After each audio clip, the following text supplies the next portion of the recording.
Good morning. Thank you for joining me for another 5 good minutes with the Word. I'm Barry Bryson, and we're continuing our study with the prophet Zechariah, and we're in chapter 8, and we'll be reading verses 18 through 23. Chapter 8, which follows the questions about fasting. In chapter 8, God gives a series of 10 very brief images of the bliss of the Messianic kingdom. And then he reiterates at the end of that first section, verses 16 through 17, the values that he listed as of most importance in chapter 7.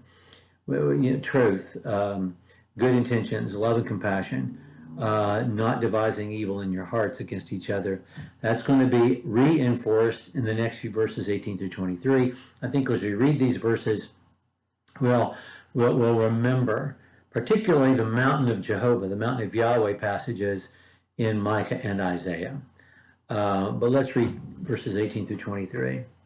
Then the word of the Lord of hosts came to me, saying, Thus says the Lord of hosts, the fast of the 4th, and the fast of the 5th, and the fast of the 7th, and the fast of the 10th months will become joy, gladness, and cheerful feast for the house of Judah.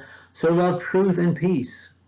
Thus says the Lord of hosts, it will be, the peoples will come, even the inhabitants of many cities, and the inhabitants of one will go to the other, saying, Let us go at once and entreat the favor of the Lord and seek the Lord of hosts, and I'll go too.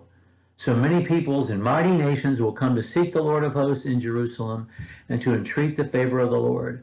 Thus says the Lord of hosts, in those days 10 men from all the nations will grasp the garment of a Jew, saying, Let us go with you, because we've heard that God is with you. It's such a beautiful ending to this section, and it connects directly back to the questions about fasting.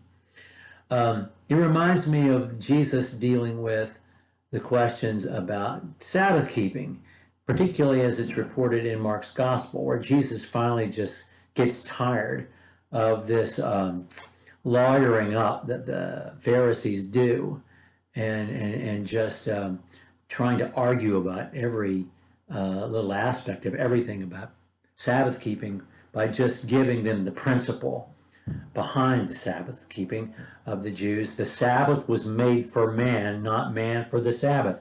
If you're using this to hurt people, then you are breaking the law in your effort to keep the law. And he talks about the fasts in this way.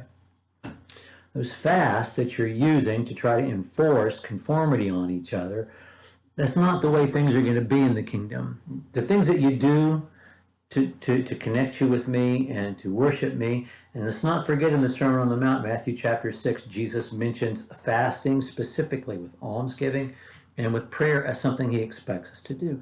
These are going to be a joy. They're not going to be a bone of contention. Whatever you do as an act of devotion to me will be a joyous act in those days. And people from all over the world are going to come, and they're going to be part of this. And they're going to be part of it so they can learn about the Lord of hosts.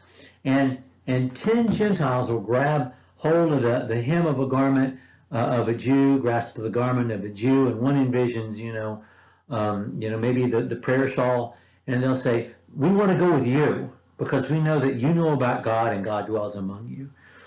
And it's just a beautiful image that describes what will happen when the Messiah comes, the way it will be inclusive, the way our relationship with God will not entail nitpicking,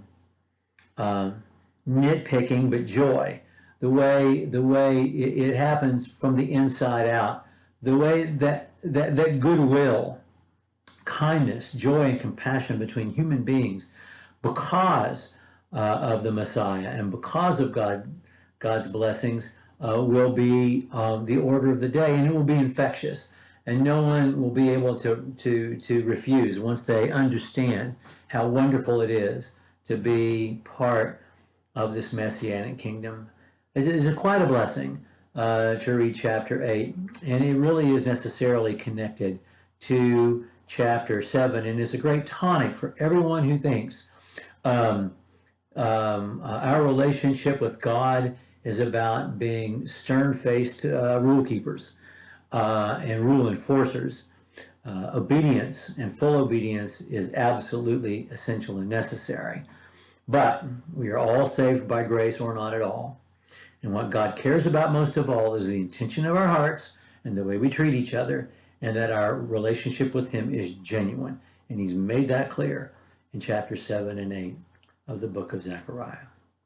Well, we're going to have lots of prophecies from now on about the coming Messiah as we finish this book, chapters 9 through 14. And this is the great white whale of my Bible study, are these chapters, because there's so many images that are used that make not a bit of sense to me.